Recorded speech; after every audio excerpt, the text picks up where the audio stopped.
ഞാൻ weight loss തുടങ്ങിയിട്ട് 6ാമത്തെ ദിവസമാണ്. എണീച്ച് വന്നതും ഞാൻ 1 കപ്പ് തണുത്ത വെള്ളമാണ് കേട്ടോ കുടിച്ചത്. ഇന്ന് പ്ലെയിൻ വാട്ടറാണ് കുടിച്ചത്. പിന്നെ കുറച്ച് കഴിഞ്ഞപ്പോൾ കുറച്ച് ചായ കുടിച്ചു കേട്ടോ. ശർക്കര ഇട്ടിട്ടുള്ള ചായയാണ്.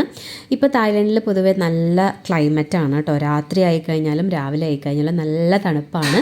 അപ്പോൾ അതുകൊണ്ട് ഡോറൊക്കെ ഇങ്ങനെ തുറന്നിട്ട് തണുപ്പൊക്കെ ഇങ്ങനെ ആസ്വദിച്ചിട്ട് ചായ കുടിച്ചു.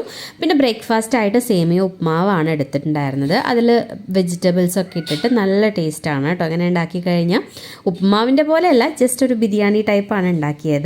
പിന്നെ 11 മണിയായപ്പോൾ റോസ്റ്റ് ചെയ്തിട്ടുള്ള ചനയാണ് എടുത്തത്. പിന്നെ ലഞ്ചിനായിട്ട് ചോറും ബീട്രൂട്ട് തോരനും മുട്ട ചിക്കിയതും അതുപോലെ തന്നെ നമ്മുടെ സംഭാരുണ്ടല്ലോ, നാരകത്തിൻ്റെ ഇലയൊക്കെ ഇട്ടിട്ടുള്ള സംഭാരാണ് കേട്ടോ കുടിച്ചത്. നാരകത്തിൻ്റെ ഇല വായിൽ കുടുങ്ങിപ്പോയി. അപ്പോൾ അത് നല്ല ടേസ്റ്റ് ഉണ്ടായിരുന്നു, നല്ല തണുത്ത സംഭാരമായിരുന്നു. അപ്പോൾ ലഞ്ച് കുശാലായിരുന്നു. പിന്നെ ഈവനിങ് ഞാൻ മധുരം ഇടാതെ ഒരു കാപ്പി എടുത്തു കേട്ടോ. എൻ്റെ വർക്കൗട്ടൊക്കെ കഴിഞ്ഞപ്പോൾ സാധാരണ ഞാൻ മധുരമിടാതെ ഒരു കാപ്പി കുടിക്കാറുണ്ട്.